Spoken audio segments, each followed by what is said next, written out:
पूर्णमदः पूर्णमिदं पूर्णात् पूर्णमुदच्यते पूर्णस्य पूर्णमादाय पूर्णमेवावशिष्यते। ओम शांति शांति शांति। शंकरं शंकराचार्यं केशवं बादरायणं सूत्रभाष्य कृतौ वंदे भगवन्तौ पुनः पुनः। ईश्वरो गुरुरात्मेति मूर्तिभेदविभागिने व्योमवद्व्याप्तदेहाय दक्षिणामूर्तये नमः। ओम शांति शांति शांति। श्री विद्यारण्य मुनि जी के द्वारा विरचित पंचदशी वेदांत के प्रकरण ग्रंथ में षष्ठ जो चित्रदीप प्रकरण पर हम लोग विचार कर रहे हैं। ईश्वर के स्वरूप का विचार तो हो गया, अब माया के स्वरूप का विचार क्या है, क्योंकि माया के माध्यम से ही जगत की उत्पत्ति हुई है। माया जगत की प्रकृति है, मूल कारण है, इसलिए माया का स्वरूप क्या है ये जान लेना आवश्यक है। इसलिए यहाँ पे प्रश्नोत्तर के माध्यम से उसको, शास्त्रार्थ के माध्यम से उसके स्वरूप का निश्चय करवाया जा रहा है। तो यहाँ पे कल आया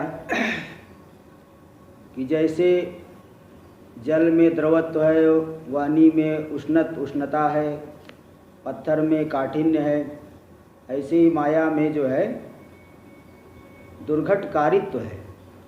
जो नहीं घटने वाला उसको भी घटा के दिखा देती है माया। तो माया की शांति कब होगी? जब माया का प्रयोक्ता है, माया का अधिपति। जैसे लौकिक माया है, मायावी माया से पदार्थों को दिखा रहा है, मायावी नहीं दिखता है तो पदार्थ ही दिख रहे हैं। लेकिन जब पदार्थ माया खींच लिया और केवल मायावी दिखने लगा तो माया शांत हो जाती है।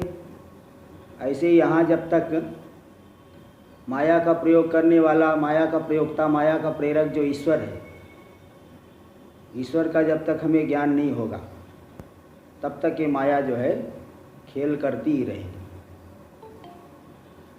और दूसरी बात ये बताए कि ये जो माया के विषय में शंका है, वो जो परिणामवादी लोग हैं उनके ऊपर बनती है शंका। जो जगत को सत्य मानते हैं, जो माया को असत्य अनिर्वचनीय मानने वाला है, उसके ऊपर माया के विषय में शंका जो है नहीं करनी चाहिए, क्योंकि माया स्वयं शंका रूप है। शंकाओं का मूलभूत अज्ञान रूप है। अब उसके शंका के ऊपर शंका करना ठीक नहीं है, इसलिए नहीं तो आपकी शंका के ऊपर हम शंका करेंगे, इसलिए परिहार उसका करना चाहिए। बारंबार शंका न करे। शंकाओं का मूल कारण अज्ञान है, तो शंका का मूल कारण अज्ञान है, उसी शंका के ऊपर ही शंका कर रहे हो आप।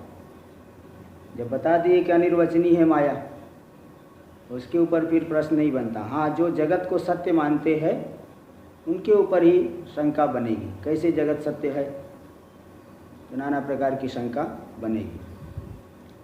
देखो वो बताए कि समाधान ढूंढना चाहिए। उक्तम एवार्थं प्रपंचयति, जिस अर्थ को कहा गया उसी के यहाँ विस्तार करके बता रहे हैं। श्लोक नंबर 139 139। विस्मयैक शरीराय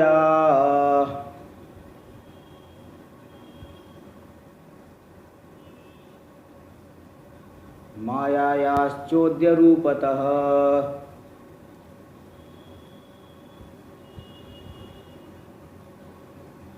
अन्वेष्य परिहारोस्य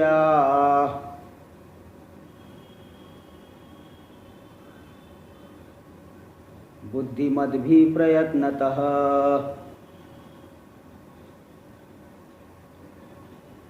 विस्मयैक शरीराय। विस्मय में डालना, विस्मय ही जिसका एक स्वरूप है, अत्यंत अद्भुत है, अत्यंत अद्भुत स्वरूप। विस्मय मात्र ही जिसका स्वरूप है, जो अत्यंत अद्भुत है, ऐसी जो माया है विस्मय मात्र शरीर वाली, शरीर यानी स्वरूप वाली, जो अत्यंत अद्भुत स्वरूप वाली है, ऐसी जो माया है वो चौद्य रूपता, वह स्वयं शंका रूप है। शंकाओं का मूल अज्ञान रूप है, इसलिए उसके ऊपर शंका नहीं करनी चाहिए, बल्कि बुद्धिमद भी अस्या परिहारो प्रयत्नता अन्वेष्य, जो बुद्धिमान लोग हैं उनके द्वारा इसका परिहार ढूंढना चाहिए। इसका जो है शंका नहीं बल्कि परिहार, कि वास्तव में माया की शांति कब होगी। इसलिए शास्त्र में आया जगह जगह एतद् बुद्ध्वा बुद्धिमान स्यात् कृतकृत्यस्य भारत। गीता में 15वें इति गुह्यतमं शास्त्रमिद मुक्तम मया नघ एतद् बुद्ध्वा बुद्धिमान स्यात् कृतकृत्यस्य भारत। यह अत्यंत गोपनीय शास्त्र तुम्हें बता दिया हूँ। इसके गूढ़ रहस्य को जान करके ही व्यक्ति वास्तव में बुद्धिमान कहा जाता है। तत्व को जान लिए तो सबसे बड़े बुद्धिमान। और जगत के पदार्थों की जो चतुराई है, जगत के पदार्थों को जान करके वो चतुराई ज़्यादा दिन तक नहीं टिकती है। अधिष्ठान को जान लिए तो समझ लो सब ज्ञान हो गया, एक विज्ञान से सर्व विज्ञान। इसलिए इसी अधिष्ठान को जान, जैसे वहाँ मायावी को जान लिए तो माया शांत हो गई, ऐसे यहाँ पे माया का ये जो अधिपति ईश्वर परमात्मा, उसका साक्षात्कार कर लिए तो समझ लो माया का परिहार हो गया, माया का निवारण हो गया। इसलिए अत्यंत प्रयत्न करना चाहिए, पूरा जी जोर लगा करके जीवन पर्यंत जो है वो प्रयत्न करना चाहिए बुद्धिमानों को। एक विज्ञान से सर्व विज्ञान, एक तत्व अधिष्ठान को जान लिए सब सर्व विज्ञान हो गया, माया की शांति हो जाएगी। ये बताए। अब पूर्व पक्षी को शंका हो रही है कि पहले माया के स्वरूप को हम जाने, तब उसका जो है परिहार का अन्वेषण करेंगे। माया तो निश्चय तत्परिहारान्वेषणम उचितम। माया स्वरूप का निश्चय हो जाए तो उसके परिहार, उसकी निवृत्ति के उपाय का अन्वेषण करें हम। 1 नंबर टिप्पणी में दे दी, परिहारान्वेषणम उचितम यानी माया निवृत्ति उपायस्य अन्वेषणम। माया के स्वरूप का अगर निश्चय हो जाए तो माया की निवृत्ति के उपाय का अन्वेषण उचित है।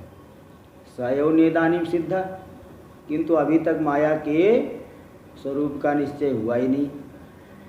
जरा माया के स्वरूप को पहले बता दो, तब हम माया की निवृत्ति के उपाय का अन्वेषण करेंगे।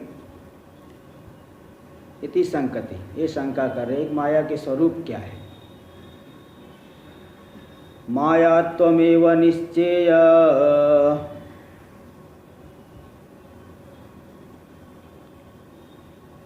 मिति चेत् तर्हि निश्चिनु।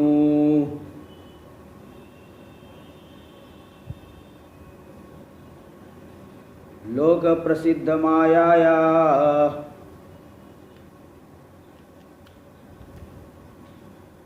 लक्षणं यत्तदीक्षताम्। मायात्वमेव निश्चेयम्, मायात्व का ही निश्चय करना चाहिए, माया के स्वरूप का ही निश्चय करना चाहिए। उसका निश्चय हो तभी तो हम उसकी निवृत्ति के लिए उपाय करेंगे। अब माया को हम जानेंगे नहीं तो माया का निवृत्ति कैसे करेंगे, निवृत्ति के लिए अन्वेषण कैसे। भाई रोग को हम नहीं जानेंगे, रोग उन्मूलन के लिए प्रयत्न क्यों करेंगे। रोग उन्मूलन के लिए प्रयत्न तभी होगा जब रोग को आप जानो। ऐसे माया स्वरूप का निश्चय हो जाए तभी हम अन्वेषण परिहार करेंगे। इसलिए मायात्वमेव निश्चयम्, सबसे पहले माया स्वरूप का ही निश्चय करना चाहिए। इति चेत, यदि कोई ऐसा कहे, पूर्व पक्षी ऐसा कहे तो तर्हि निश्चिनु, तब तो तुम निश्चय कर लो, हम बताते हैं। क्या बताइए, क्या बता रहे हो। लोक प्रसिद्ध मायायाम यद लक्षणम तदीक्षताम। लोक प्रसिद्ध माया का जो लक्षण है वही लक्षण जान लो, वही माया का ये लक्षण है। लोक में जैसे माया का लक्षण हो जाए, माया नहीं, लोक प्रसिद्ध माया नहीं, 2 नंबर टिप्पणी में दे दी इंद्रजाल, जादू। लोक में जो माया है जादू होती है, उसका जो लक्षण है वही यहाँ पे है। जैसे लोग प्रसिद्ध जो मायावी माया दिखाएगा, आसमान में वृक्ष लगा करके उसमें वृक्ष में तुरंत एक बीज से अंकुर निकल गया, तुरंत बड़ा हो गया, तुरंत जो है फल आ गया, फल वो खिला दिया आपको, फल खिला देगा लेकिन उससे आपको पेट नहीं भरेगा। इसी प्रकार मायावी जो है पैसे नोट, हजार की नोट जो है दिखा देगा, इतना नोट दिखा रहा है और बेचारा जो है शो खत्म होने के बाद, ऐसे तो पहले टिकट ले लेंगे और जहाँ ऐसे नहीं गाँव में दिखाते तो पहले दिखा करके हाँ भाई ज़रा 5 रुपये दो, 10 रुपये दो।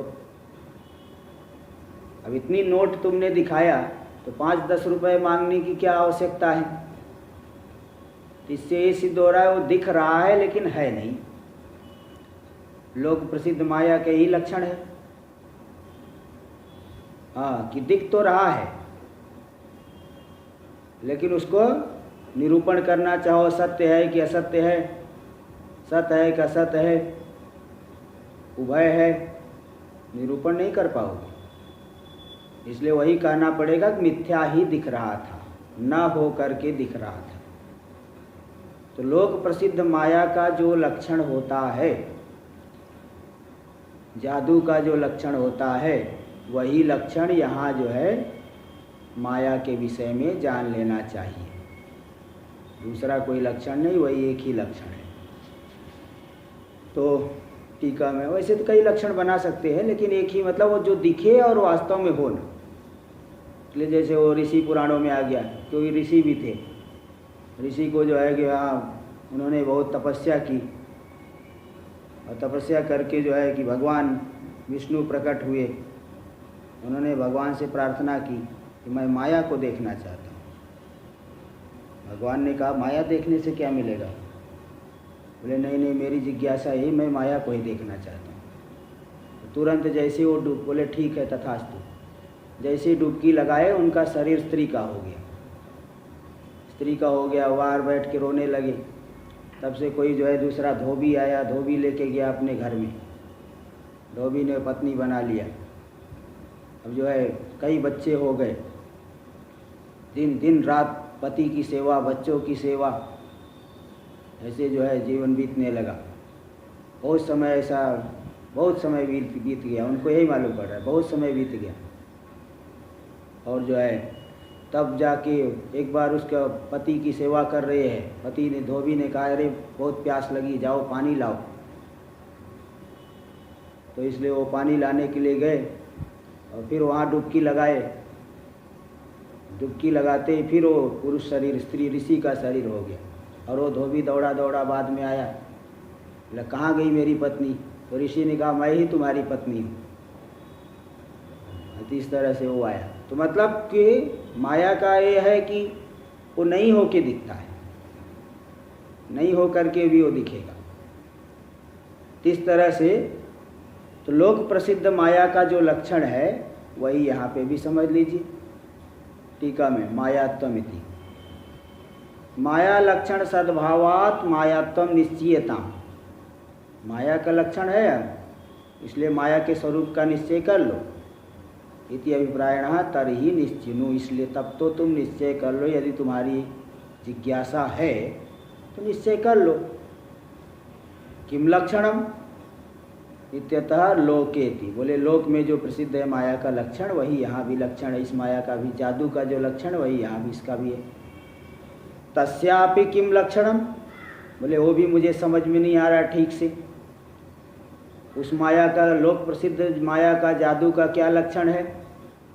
इत्यतः, ऐसी आकांक्षा होने पर लोक प्रसिद्ध माया का लक्षण अब दिखा रहे हैं। श्लोक नंबर 41। न निरूपयितुं शक्या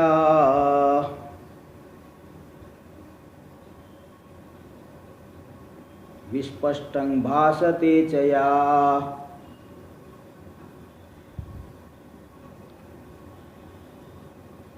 सा मायेति इंद्रजालादौ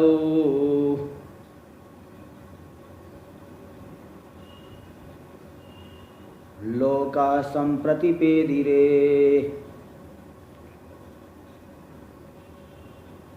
न निरूपयितुम शक्या, जिसका निरूपण नहीं किया जा सकता। माया और माया के कार्य, जगत का भी देख लीजिए, माया और माया के कार्य, इनका निरूपण नहीं किया जा सकता। निरूपण करना मतलब इनके स्वरूप को जानने का प्रयत्न करिए कि सद है कि असद है, कि जो है उभय है। तो सत तो नहीं कह सकते क्योंकि बाधित होता है, इसलिए माया को सत नहीं कह सकते। लौकिक जो माया है, लोक में जो जादू दिखा रहा है, वो सत है क्या? थोड़े समय तक दिखाया फिर गायब हो गया। असत भी नहीं कह सकते क्योंकि असत पदार्थ दिखता नहीं है, वो तो दिख रहा है और उस समय दिखते समय एकदम पक्का मालूम पड़ता है, बिल्कुल सही दिख रहा है। और उभय भी नहीं क्योंकि ऐसा पदार्थ होता नहीं। तो निरूपण नहीं कर सकते, लेकिन स्पष्ट रूप से भाषित हो रही हो माया। देखो दो विशेषण, जिसका निरूपण नहीं कर सकते और जिसका स्पष्ट रूप से भान होता है, वही लौकिक माया है। दोनों को समझना, विशेषण विशेष से लक्षण में दोनों है। क्योंकि निरूपण नहीं कर सकते, केवल इतना ही लक्षण करोगे तो जो तुच्छ पदार्थ है, असत है। अच्छा, विस्पष्टम भासते, हाँ, तुच्छ का भी क्या निरूपण करोगे?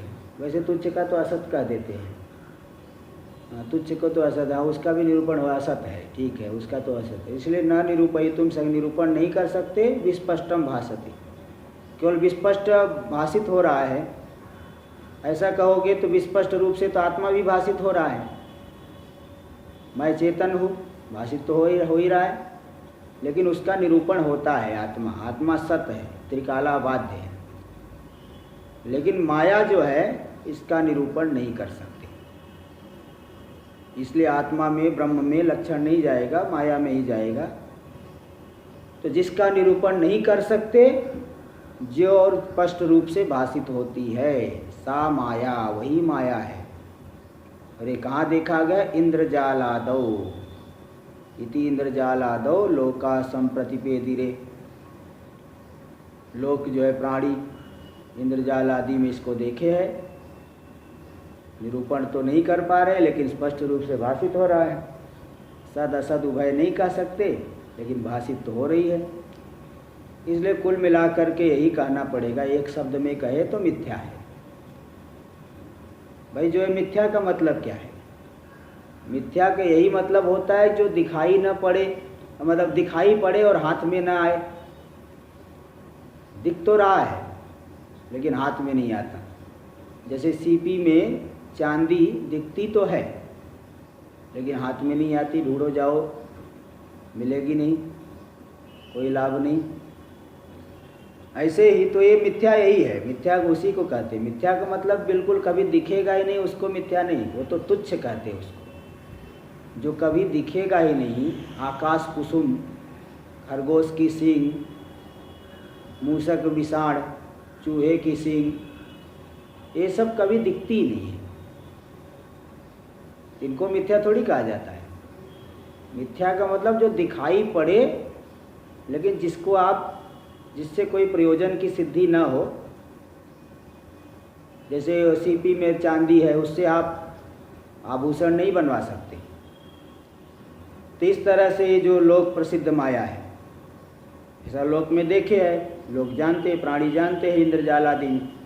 इसी प्रकार यहाँ की भी माया, दार्ष्टान्तिक में भी माया यही है, किसका निरूपण नहीं कर सकते लेकिन स्पष्ट रूप से भाषित हो रही है, कार्य रूप से दिखाई पड़ रही है। न निरूपयितुम, इसका देख लीजिए, टिप्पणी दे दी है 3 नंबर। लोकाश्च यथेन्द्रजालादो संदिग्धा भवन्ति। जो लोक है जैसे इंद्रजाल आदि में संदिग्ध होते हैं, उनको बहुत संदेह होता है। हाँ, तथैव माया निरूपयितुम अशक्या इत्याशय। इसी प्रकार माया का निरूपण नहीं किया जा सकता, तो इसलिए सद असद रूप से नहीं जान सकते, लेकिन भाषित होती कार्य रूप से। इसलिए यही लक्षण हो गया, जो दिखाई पड़ती है। वैसे वेदांत में तो सीधे लक्षण करते हैं। अनादि भाव रूपत्वे सति अज्ञान निवर्त्यत्वम, जो अनादि भाव रूप है लेकिन ज्ञान से निवृत्त होती है, वही है माया। वो भी एक लक्षण है, ये भी एक लक्षण है। लक्ष्य भले एक है, लक्षण कई हो सकते हैं। लक्षण आप किसी एक लक्ष्य के कई लक्षण कर सकते हो, लक्ष्य भले एक ही है। तो इसी तरह से वहाँ ये भी लक्षण करते हैं। देखिए आगे, दृष्टांते सिद्धम लक्षणम दार्ष्टान्तिके योजयति। दृष्टांत में जो इंद्रजाल आदि में है लक्षण सिद्ध किए, अब दार्ष्टान्तिक माया में इसको घटा लेना है, इसलिए दार्ष्टान्तिक में इसको जोड़ रहे हैं। 142वां श्लोक देखिए। स्पष्टं भाति जगच्चेद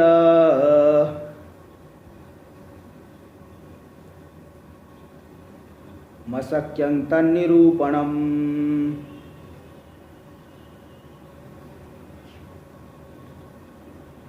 मायामयं जगत्तस्मा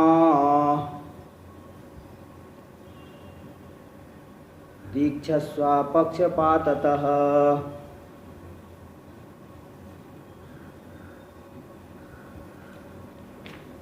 स्पष्टं भाति जगच्चेदम, इदम जगत स्पष्टम भाति।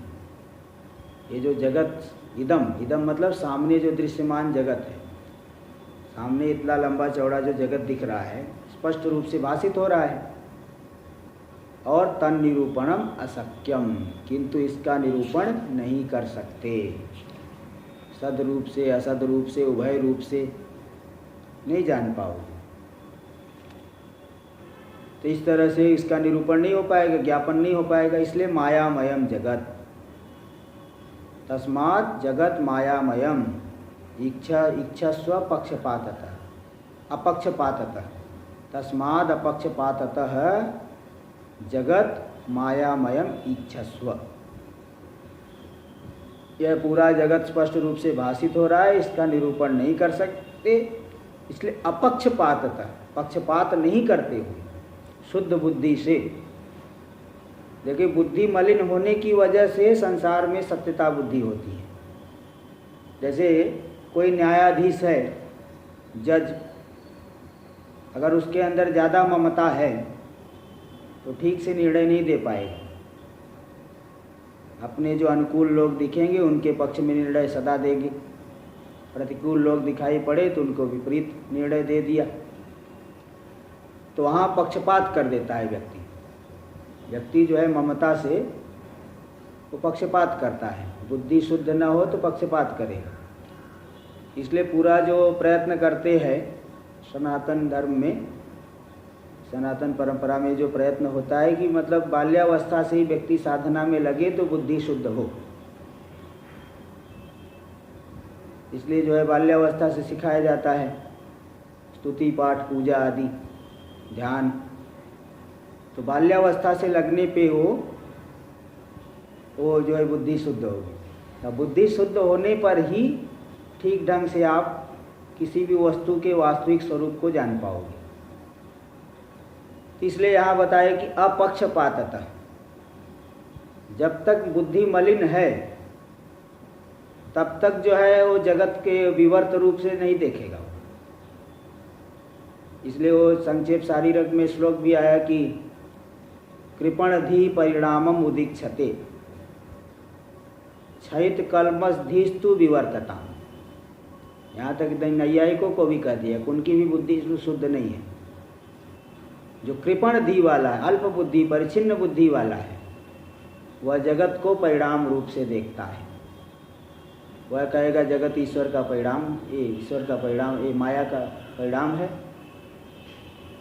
प्रकृति का, जैसे सांख्य लोग कहेंगे प्रकृति का परिणाम है, नैयायिक लोग कहेंगे परमाणु मिलकर के ही जगत बने हैं, अदृष्ट धर्माधर्म भी कारण है, ईश्वर जो है ईश्वर की इच्छा से हो रहे हैं। तो जो परिच्छिन्न बुद्धि वाला वो परिणाम को देख रहा है, लेकिन जो क्षयित कल्मष थी, जिसकी बुद्धि शुद्ध है, वह जगत को परमात्मा का विवर्त देखेगा। तो बस यही देखो, मायामयम जगत, स्पष्ट रूप से जगत भाषित हो रहा है, लेकिन उसका निरूपण जो है नहीं कर सकते आप, ठीक ढंग से निरूपण नहीं कर सकते। इसीलिए तस्मात् जगत मायामयम अपक्षपाततः इच्छस्व, इस जगत को माया का ही विकार, माया का ही जो है परिणाम मानिए।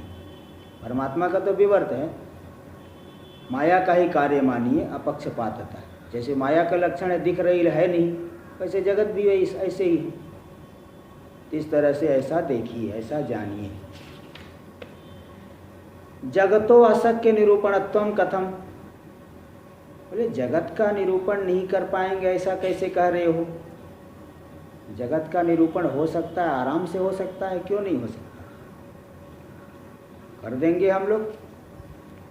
इत्याशंक्य तद्दर्शयति, ऐसी आशंका करके उसको दिखाते हैं। जगत का जो है अशक्य निरूपणत्व दिखा रहे हैं। तद्दर्शयति, श्लोक नंबर 143। निरूपयितुमारब्धे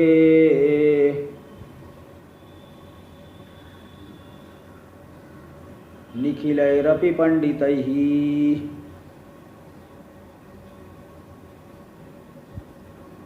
अज्ञानं पुरतस्तेषां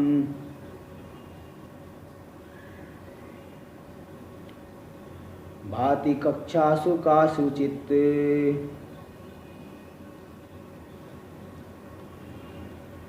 निरूपयितुम आरब्धे निखिलैरपि पंडितैः, निखिलैरपि पंडितैः निरूपयितुम आरब्धे तेषां पुरतः कासुचित् कक्षासु अज्ञानं भाति। निखिलैरपि पंडितैर् निरूपयितुम आरब्धे, संपूर्ण पंडितों के द्वारा जब निरूपण का आरंभ किए जाने पर, जानने का प्रयत्न करेंगे संपूर्ण पंडित लोग, तो ऐसा निरूपण का आरंभ करने पर तेषां पुरतः, उनके सामने, कासुचित कक्षासु, किन्हीं की कुछ भूमिकाओं तक बिल्कुल अज्ञान मालूम पड़ता है, जान ही नहीं पाते, इधर को उधर बताते हैं। नैयायिक लोग ही अलग अलग देखो, इसलिए मान लिए वादी लोग कि जो है परमाणु का ही जो है संयोग से जगत बना है। 4 प्रकार के परमाणु है और बाकी जो है 5 द्रव्य नित्य है। द्रव्य गुण 7 पदार्थ मान लिए, और मतलब उनसे पूरा समाधान उनसे हो नहीं पाता। कितना भी वो कल्पना के ऊपर कल्पना करते जाते हैं, लेकिन समाधान नहीं हो पाता। अज्ञान ही उनके सामने भाषित होता है। तो चाहे नैयायिक हो, चाहे सांख्य आदि हो, ठीक से जो है निरूपण नहीं कर पाते। कहीं न कहीं मतलब वो फंस जाएंगे। ऐसा कैसे? वो फंस जाते हैं। तो इसलिए अब जगत को सत्य मान रखे हो, जीव और ब्रह्म आदि का भेद, जीव का भेद, जीवात्माओं में भी कितना भेद मान के रखे हो। तो मतलब ये सब भेद, मतलब आपकी उपाधि में सत्य तो दृष्टि होने से इतना भेद मान के रखे। लेकिन अब स्वप्न आदि दृष्टांत दे करके इसको वेदांती बताता है कि नहीं देखो ये ऐसा नहीं हो सकता। वेदांत में जो है षड्विध लिंग से विचार करने से सही निर्णय हो पाता है। और मनमानी युक्ति जो लगाते हैं, पहले युक्ति लगा दिए, शास्त्रीय वाक्य मिला तो नहीं मिला तो ठीक है, नहीं तो कोई बात नहीं।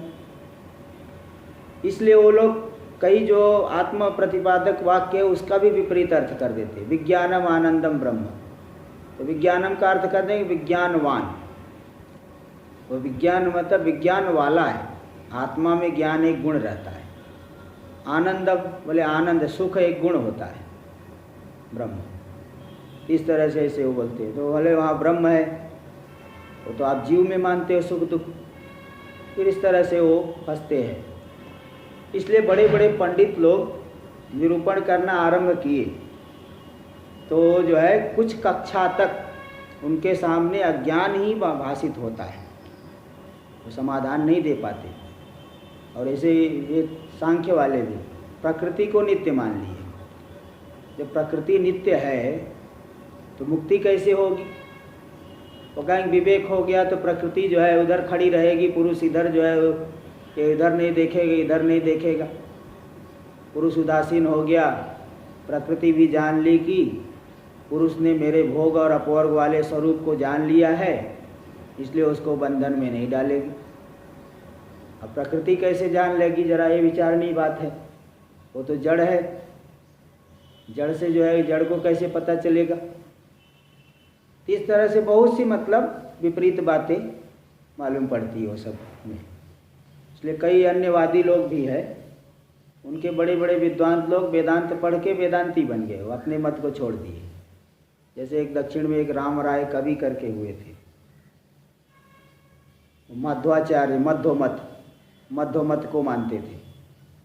एक बार उन्होंने पंचदशी पढ़ा, यही पंचदशी पढ़ के ही पढ़ा कोई श्लोक, तो उन्होंने अपने गुरुजी से पूछा कि ये जो है ऐसा लिखा है।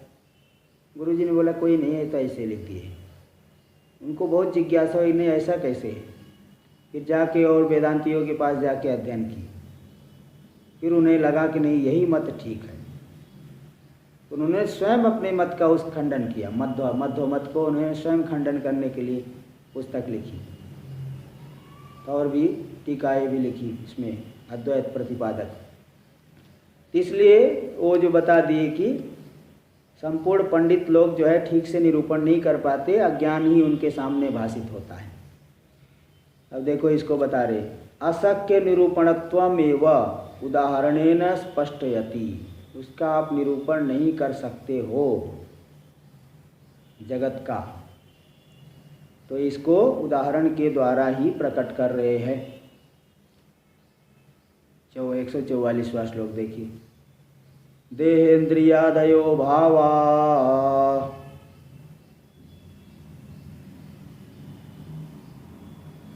वीर्येणोत्पादिताः कथम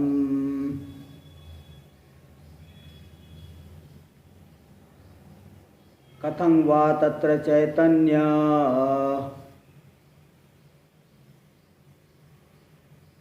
मित्युक्ते ते किमुत्तरम्।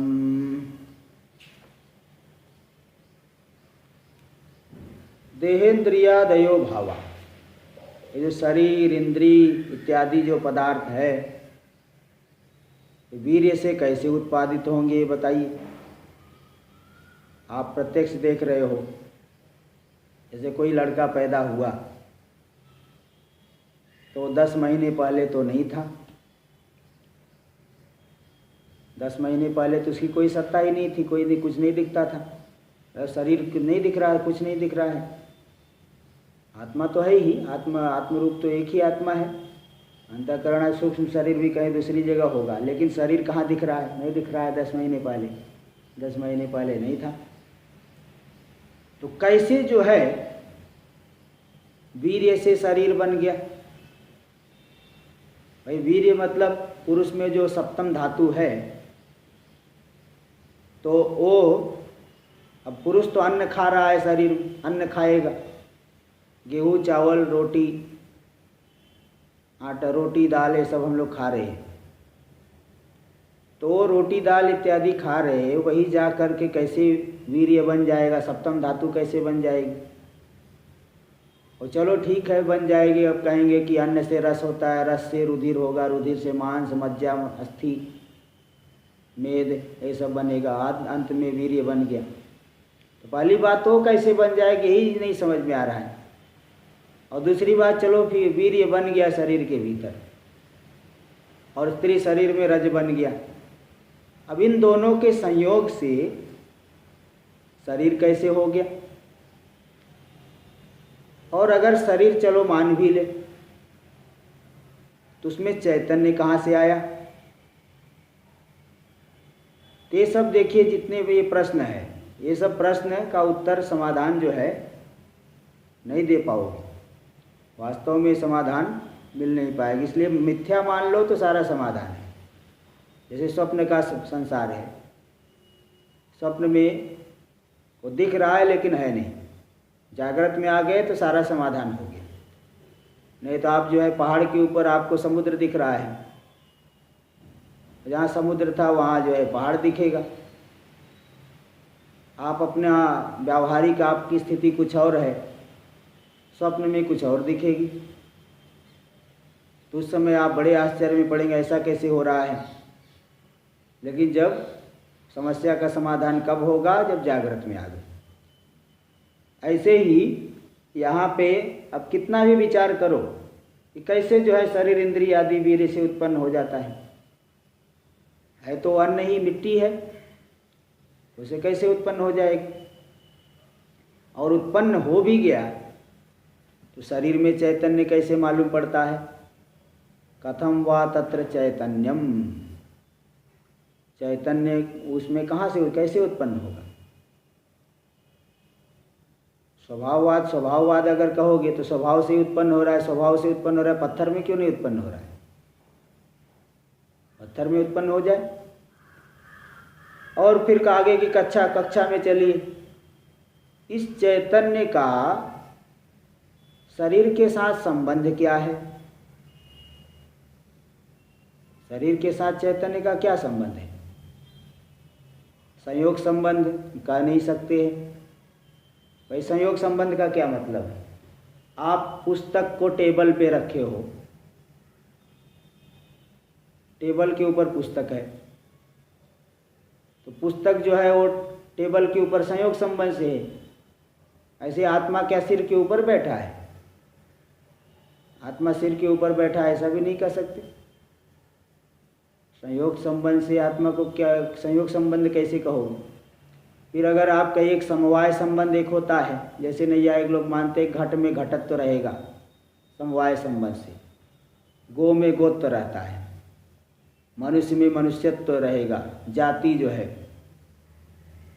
तो भाई समवाय संबंध से तो जाति व्यक्ति में रहता है, गुण गुणी में रहता है। आत्मा न तो जाति है न गुण है, तो कैसे समवाय संबंध से रहेगा।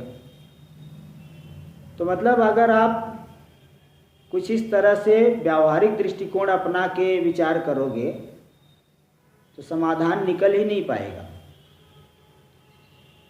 और शास्त्रीय दृष्टिकोण से विचार करिए तो आपको समाधान मिल जाएगा।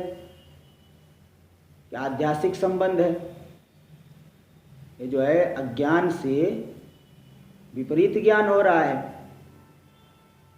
शरीर आदि में मैं बुद्धि हो रही है, अहंता ममता उत्पन्न हो गई है। शरीर में अहंता उत्पन्न हो गई, शरीर संबंधी में ममता उत्पन्न हुई।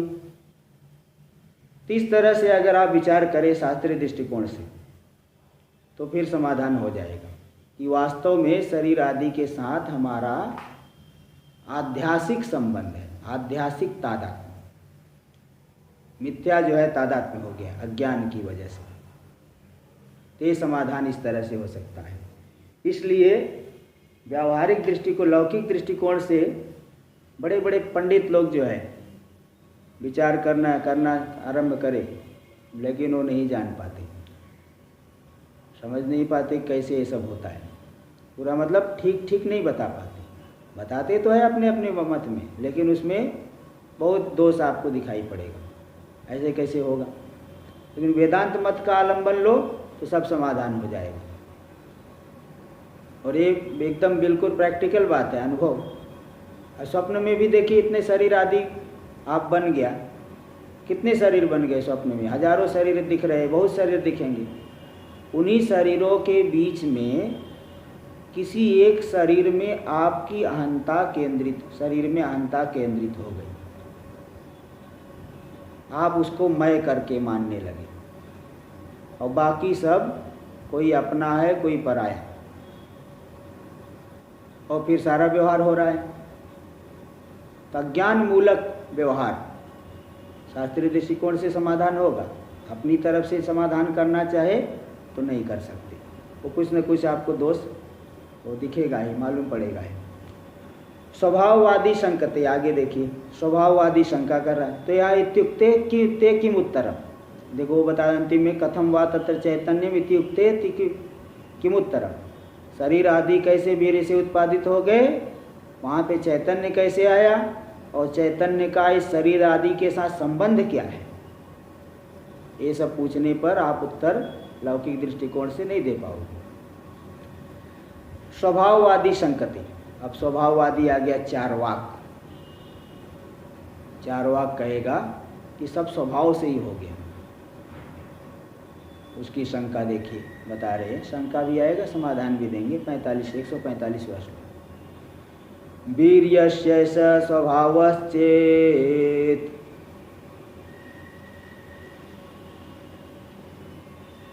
कथं तद्विदितं त्वया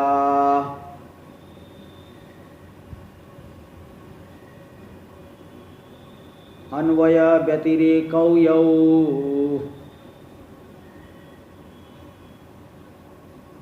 भग्नौ तौ वंध्य वीर्यतः।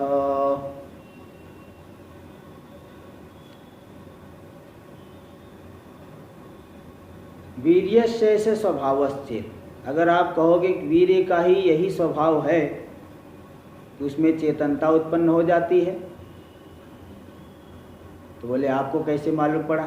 सिद्धांतिक कथम तद्विदितम त्वया, आपको कैसे मालूम पड़ा कि वीर्य स्वाभाविक रूप से चेतन उत्पन्न हो जाता है?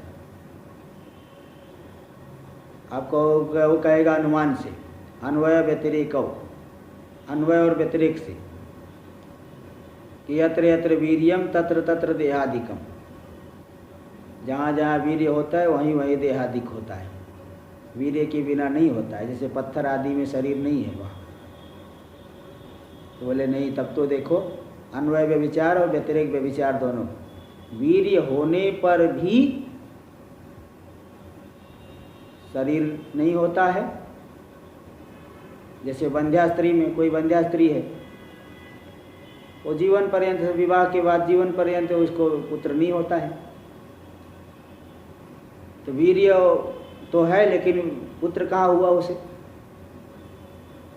इसलिए अन्वय नहीं कर सकते, वीर्य होने पर शरीर होगा, वीर्य नहीं होने पर शरीर नहीं होगा। अन्वय नहीं कर सकते, क्योंकि वीर्य होने पर भी वंध्या स्त्री में वह शरीर नहीं हुआ, वहाँ पे पुत्र आदि नहीं हुआ। और वीर्य नहीं होने पर भी शरीर हो जाता है। गोबर में बिच्छू का उदाहरण दिए हैं भगवान भाष्यकार। और बीज से जो वृक्ष होता है वो वीर्य से थोड़ी हो रहा है, तो बीज से हो रहा है। और स्वेदज जो होते हैं, मच्छर खटमल आदि, पसीने से हो जाते हैं। मतलब गर्मी में, गर्मी पड़ी फिर थोड़ा सी वर्षा, बहुत ज़्यादा वो कीट पतंग हो जाएंगे, तो वहाँ वीर्य नहीं तो भी हो गया। देखो वो जो उदाहरण आया, शिवाजी महाराज को ले गए समर्थ रामदास जी, उन्हें थोड़ा घमंड हो गया था, पूरे जो है पूरे राज्य का पालन मैं करता हूँ, तो उन्होंने पत्थर तोड़वाया, पत्थर के भीतर मेढक निकला, तो वहाँ कैसे हो गया ये सोचना पड़ेगा। इसलिए अगर आप स्वभाव से चैतन्य कहोगे तो नहीं बता सकते, है ना। अन्वय व्यतिरेक से, अनुमान से आप कहना चाहो अन्वय व्यतिरेक यौ भग्नौ, दोनों भग्न हो गए, अन्वय और व्यतिरेक दोनों ही नहीं व्यभिचार आ गया। वीर्य होने पर भी शरीर नहीं हुआ वंध्या में, और जहाँ वीर्य नहीं है तो भी शरीर हो गया स्वेदज आदि प्राणी, स्वेदज हो गया, मेढक हो गया, गोबर में बिच्छू हो गया, तो तव वंध्य वीर्यता, वंध्या में जो वीर्य उससे नहीं हुआ। तो इस तरह से ये आप स्वभाव से नहीं कर सकते। अब इसका विचार आगे हम लोग कल करेंगे। ओम पूर्णमदः पूर्णमिदं पूर्णात् पूर्णमुदच्यते पूर्णस्य पूर्णमादाय पूर्णमेवावशिष्यते। ओम शांति शांति शांति। शंकरं शंकराचार्यं केशवं बादरायणं सूत्रभाष्य कृतौ वंदे भगवन्तौ पुनः पुनः। ईश्वरो गुरुरात्मेति मूर्तिभेद विभागिने व्योमवद्व्याप्तदेहाय दक्षिणामूर्तये नमः।